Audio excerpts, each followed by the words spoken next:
welcome back to my channel. My name is Sarah. Today I'm going to be doing the Harry Potter personality book tag. I was unofficially tagged by Rachael Marie. I will link her video down below, so thank you for that. There is a train in the background and I'm really sorry, and it's been thunderstorming like on and off all day, so if you hear weird noises in the background, that's why. I also recently got 4 inches cut off my hair and it feels really weird, and it's going on day 2 hair. I told her to style it so I didn't have to do anything.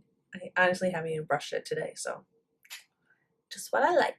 Okay, so we're gonna get right into it. The first one is Ravenclaw, and it is a book you walked away from feeling enlightened or more knowledgeable. This one I'm gonna have to go with Unfiltered by Lily Collins. This is kind of an autobiography, and it goes through some of personal struggles that she's had, depression, anxiety, and eating disorders, and kind of being a part of a famous family. Her father is Phil Collins, so if you've ever seen Tarzan, you have heard his voice because he sings like every single song in that movie, it feels like. I absolutely love Lily Collins. I follow her on Instagram. She is just such a beautiful human being.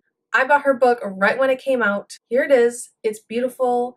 It is very short. She talks to the reader and she wrote her book in like a very easy way to understand, and people with any issues whatsoever that she also has, you can really relate, and like it's someone you know has really understood what you have gone through also. I love this book. I recommend it to anyone. I think a lot of schools should even be making their freshmen or sophomores read this book. It's fantastic. Next one is Slytherin, a book where you were rooting for the villain. This one I'm going to have to go with Angelfall by Susan A. And I don't think the main guy character is a villain at all. I think it's more like his species, so angels. I love how the book kind of took a different turn on angels, of them being like horrible and bad. I really enjoyed that, but I was rooting for him from like the very beginning. So yes. The next one is Hufflepuff, a book where you felt like you were part of the friendships in the book. This one I'm going to have to go with the Relentless series by Keira and Lynch. All of these relationships in these books are just so well made. Her character building is fantastic. You feel sometimes like you know the character, like you know exactly who they are and how they're feeling. Her character building for these books are just phenomenal. She is starting to write like sub-characters, like they're having their own books now, which is great. The next one is Hellion, and it comes out I think early 2019 if I'm not mistaken. So I'm really excited about that one. It is a fantastic series. The next one is Gryffindor, a book that took strength to get through. This one I'm going to have to go with The Keeper of the Mist by Rachael Neumeier. I don't know why I dislike this book so much. To be completely honest, the last 100 pages, 80, 100 pages or so, I skimmed a lot of it because one scene went on for like 80 pages and I couldn't stand it. And I'm also a romance junkie and there was like nothing. So it was just very long scenes dragged out for like 50 to 100 pages, and it was getting really old. But I do not half finish books. It doesn't matter if it takes me a year to get through them. I will get through them. So I got through it. It just took a lot of strength to do it. So yeah. The next one, people might be a little mad at me about, but I guess this is my opinion. But the next one is Harry, a book that started off weak but ended with a punch. And I'm going to go with The Raven Boys by Maggie Stiefvater.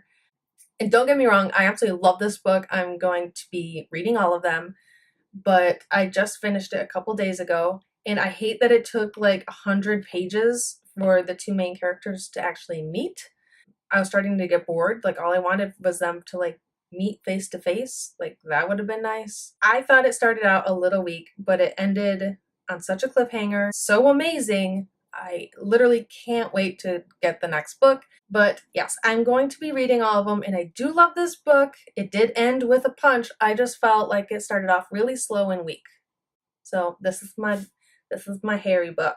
The next one is Ron, so a book where the main character had to overcome a fear. This one I'm going to have to go by Trial by Fire by Josephine Angelini. In this book, Lily really she has to get through a lot. She has to kind of push past the fear of dying. She has to push past the fear of being in a new place, a really, really new place. I'm not going to give anything away because this book is absolutely amazing. It's my favorite book ever. And this is also one of them that could have been in Hufflepuff. I kind of played with which one was going to be there because this character building also is so amazing. Josephine Angelini does such a fantastic job because she has to take a character and basically make two of each of them, which takes a lot of talent, so kudos to her. Amazing. Lily has to overcome a lot of fears, basically everything in her life ever, and push past it to be the hero. So yes, this trilogy, by far my favorite book series ever. The next one is Hermione, and this is a book with a strong female lead. I just finished this last night. That is Flame in the Mist by Renee Ahdieh. Ahdieh? I will never know how to say her name. Mariko is super smart, intelligent, clever, independent, strong. I don't even know if I said that yet. Basically, she goes on a revenge mission and she does it as a boy. This is kind of like a Japanese Mulan with some star-crossed lovers kind of thing, Romeo, Juliet, sort of. The book doesn't focus around the relationship until probably the last quarter of the book, which is fine because I really liked the character building in this book also, where she was on her own and she had to be on her own and she had to think fast and clever. She has a quick tongue and it's fantastic. I'm going to be buying the second book to this series real soon also, so soon to come. The next one I had a really hard time finding a book for, and that was Luna, a book that started off weird but ended up being one of your favorites. I haven't read a lot of weird books, but the first one that came to mind is the Woodlands series by Laura Nicole Taylor, just because for a YA novel, if you've watched any of my other videos, sometimes I have talked about this series a little bit before, but it does a few things that other YA novels don't do. I really appreciated that. It was a little weird, but it works for this series. And yeah, so it was a little weird, but I've gotten used to it, and now I embrace the weird aspect of this book. But I will not tell you what the weird aspect of this book is because I don't want to give it away in case you want to read it. The next one is really hard for me because I am going to be rereading the first three to read the fourth or fifth. I don't even know how many there are. But that is Gilderoy Lockhart. Name a series that started off great, ended up flopping, and not worth the hype. I barely even had to think about this one, in that it was definitely the Selection series.